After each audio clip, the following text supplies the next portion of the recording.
Penhurst State School and Hospital has always been one of those places people whisper about. Closed in 1987 after decades of abuse allegations, it became infamous for its underground tunnels, overcrowded wards, and stories of patients who never truly left. I arrived just before sunset, driving down a cracked back road into the woods. The massive asylum appeared through the trees like a rotting skeleton of brick and concrete. Entire wings were collapsed in on themselves, vines crawling up shattered windows. It felt like the building was alive, hunched and waiting. Inside, the air was damp and suffocating. Plaster peeled from the ceilings in sheets, and graffiti scrawled across walls only added to the sense of defilement. My flashlight beam caught long, empty hallways that seemed to breathe when the wind rattled broken glass. I set up my equipment, static cams, an EVP recorder, and my main camera, reminding myself I had to last until morning. But as the sun dipped below the trees, the asylum swallowed all light. The silence wasn't empty, it was watching. Around midnight, I descended into the tunnels. Penhurst is notorious for them, narrow concrete passages that once connected every building on the property. The air was colder here, stale with mold and rot, carrying the faint metallic tang of rusted pipes. Every sound echoed unnaturally, the drip of water, the crunch of my boots, the faint scratching of rats somewhere in the dark. But then came something else, a shuffle behind me. I swung my flashlight back, nothing. I kept walking. The deeper I went, the more I felt the weight of the asylum pressing down. My EMF reader spiked red. Then my recorder captured something faint, 2 words whispered so softly I almost missed them. "Help me." When I reached a fork in the tunnels, I stopped to adjust my tripod camera. That's when I noticed something in the dust along the floor. Drag marks. Long grooves leading into the darkness, like someone had been pulled, heels digging in. I followed them for only a few steps before a freezing gust of air rushed past me, and my flashlight cut out.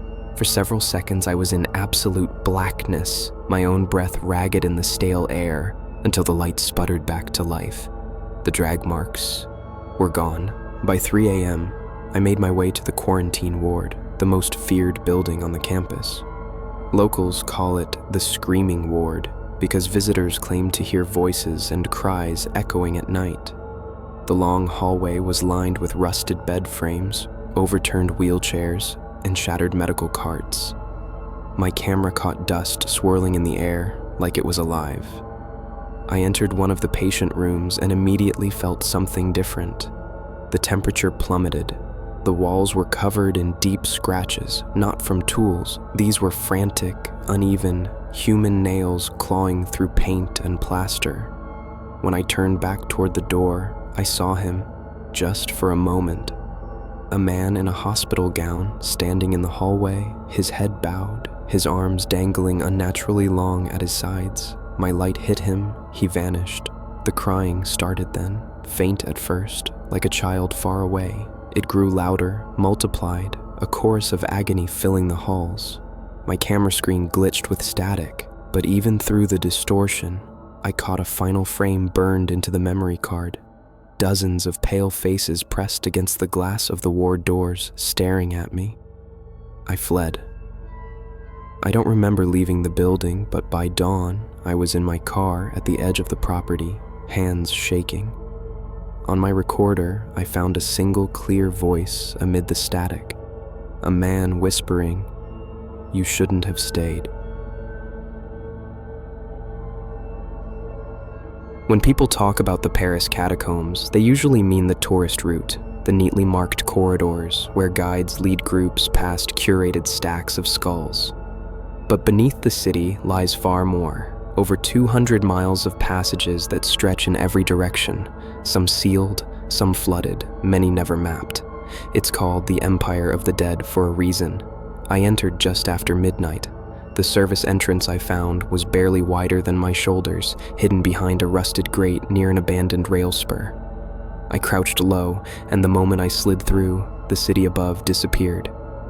The temperature dropped instantly, humid, clinging, smelling of wet stone, and something faintly metallic, like rust or old blood. The beam of my flashlight reached only a few yards, but the walls seemed endless. Every surface was damp and slick, the limestone carved with decades of graffiti, arrows pointing into the dark, strange faces scratched into stone, initials of explorers who may or may not have made it back.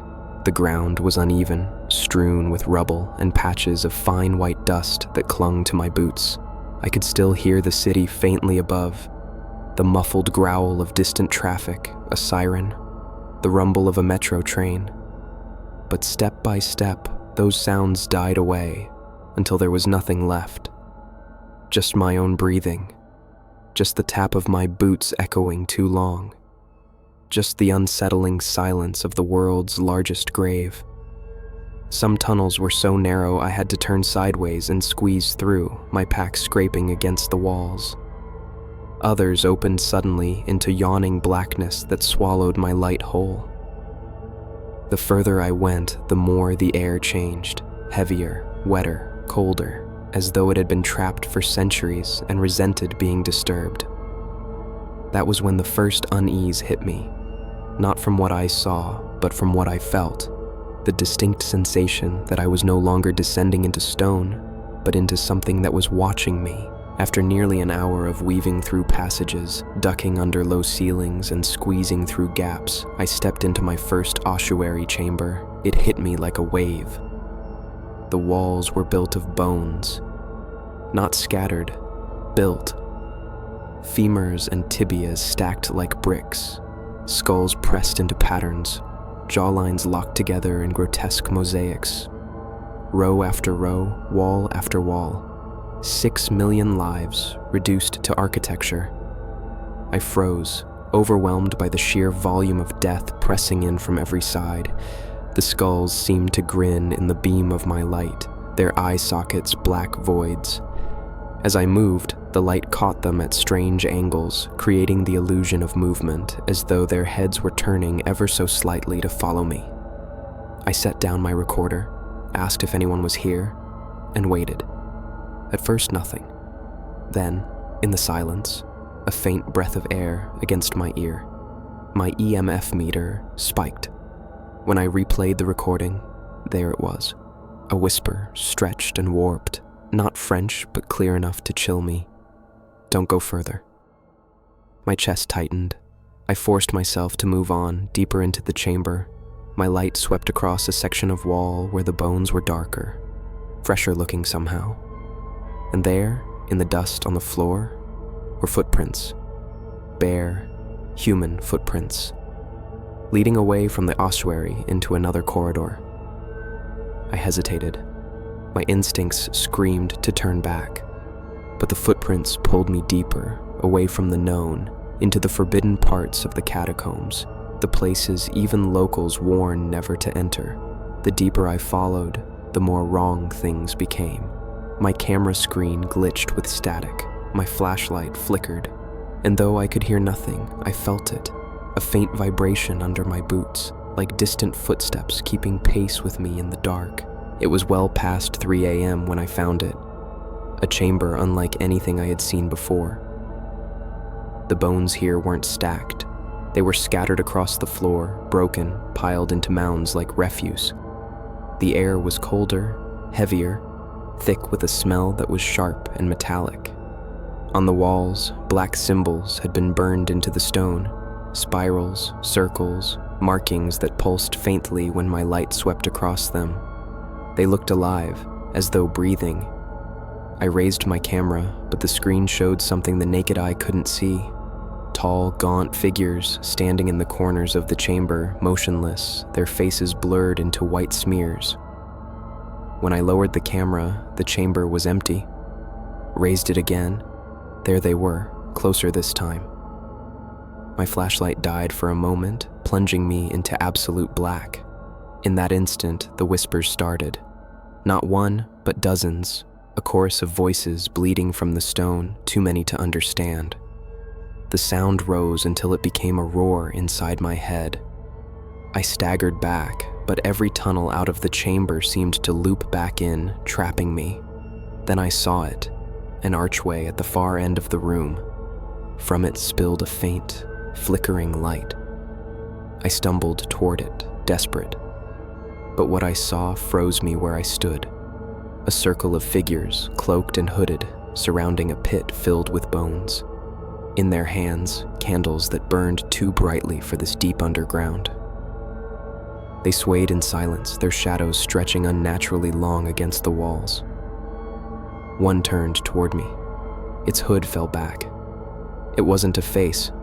It was a skull, jaw unhinged, yet I could hear the wet sound of laughter spill from it.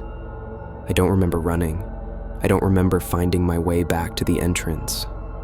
But as dawn broke, I found myself crawling onto the street, shaking, my clothes coated in dust.